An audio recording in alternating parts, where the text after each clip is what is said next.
Welcome back to your third tutorial on Objective-C, and today we're going to be going through again some more of the basics, going line by line and actually making ourselves familiar with what each of the different code and the command line prompts are, the import, the functions, all that stuff, so then we can move on to some more advanced features within Xcode 4.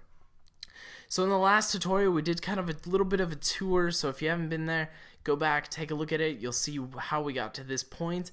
And then we also ran the command line prompts. So down here you can see the hello world, which is the NS log that we had prompted on earlier, appeared. So now what we're going to do is run line by line down the code here and kind of explain what each part is. And that'll help you kind of grasp where we're going with this. Anyways, very top, let's start off on the very top up there, the green text, which kind of goes through created by, copyrights, all rights reserved, all that stuff. It's green because it's a comment, and we know it's a comment because of the double forward slashes, the 2 forward slashes there, which basically means it's not going to interfere with any of the programming. So any of the stuff that you write within the commented section is not going to actually be taken into account for the programming, if that makes sense. So we could actually write in here anything we want and it's not going to affect the program's behavior. Just a little bit of side note, because I like to go on those bunny trails. If you were to use a forward slash with an asterisk, this is called block commenting. And to sum it up, or to end the block commenting, you just do the reverse. You do an asterisk and then a forward slash. So then anything we write within this block is commented out. So that's just another way that you can add comments in a larger area, per se. So that's enough for that bunny trail. Anyways, let's move on to the next line. If you got any questions, feel free to comment. We'll hopefully help you out there.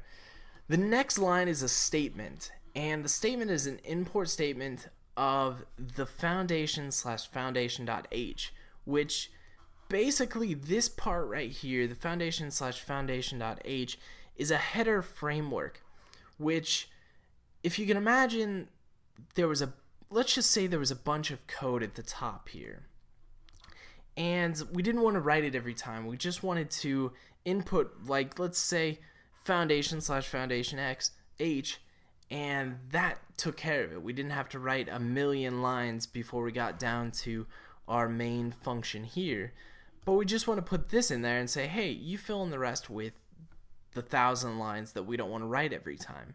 So if you can imagine, like, a new program has to have certain lines up at the top, and we didn't want to write those exact same lines every time we wanted to write a command line or an application.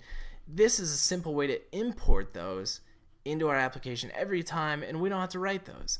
So it gets rid of kind of the monotonous things that people have to write every time. Now, just to reference, this foundation.h can be found over in the frameworks, foundation.frameworks, headers, and as you can see, the very top one is the foundation.h, which goes through and it imports a ton of different things out there. And we'll go into that at a later date, but just want to give you a reference of where that's found. So go back to the main.m. The next part here is an integer main, which is the main function of our command here, our app here, followed by some arguments, which we'll get into a later date, that are associated with the main function. So keep in mind that we have an integer because down here we have a return 0, which again we'll get into a little bit later, but basically if it returns 0, we know that the application, we know that it went through, the program went through good, and we don't have to worry about it from there on. So there's our main function, and then the next line is going to be an NS auto release pool, and the NS auto release pool is a memory management in the framework for Xcode. And so basically the program's saying, hey, I need some memory because I'm going to do this with the program. And so I need you to give me some memory. And so in this case, we have the NS auto release pool allocated to our program to automatically give us memory when we need it. And so then followed by that, again, you can see some green text with our double forward slashes, and that is going to be, again, a comment line. We could delete this out. We could write more things beyond it and move on from there. So old news right there.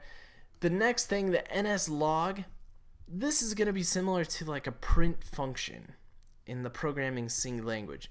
So NSLog is basically a display function call so you can see what you're doing. So in this case, as we ran the application, the NSLog displayed hello world. And so that's what we're going to do at the end of this tutorial, just to prove the concept. But let's wrap up and finish out the last lines here. Pool drain, this is going to be associated to our pool up here. And the pool drain is basically saying, okay, I don't need any more of this memory that we've reserved, that we've allocated for our function calls. So I'm going to give it back to you. I'm going to give the memory back to the computer or the device. And so that is what that is associated with. We kind of already went over the return 0, but the return 0 again is going to be associated with our main function up at the top. And again, if it returns anything other than 0, we know we have an error or a problem within the program. So hopefully that wasn't too fast. I mean, again, some of the basics, we're going to get into some of the more in-depth. What do these arguments mean up here?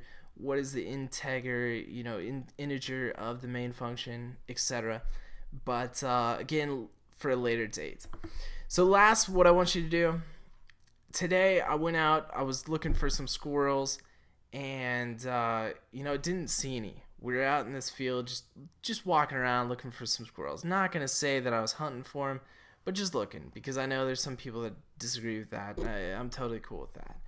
But what we're just gonna do is we're gonna write something else in this NSLog. So we're just gonna write squirrels. Can't spell today. Squirrels don't like me.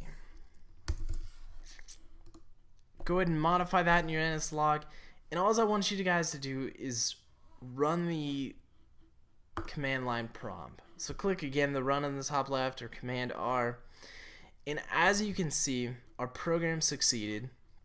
We've got our timestamp, the name of the program here, and instead of hello world, we now have squirrels don't like me. I don't know what it is. I don't know if I smell whatever else it is, but anyways, so you can see by simply changing certain things within the command line prompt, we can get different results. And so as we move forward, we're going to start tweaking little things. We're going to add variables, add strings, and maybe you don't know what those are, but we'll get into it. We'll make it easy, and we'll keep going forward with the little things. So with wrapping up the end of the lesson here, like I said, you got any questions, let us know. Again, some of the basics, we'll get into a little bit more.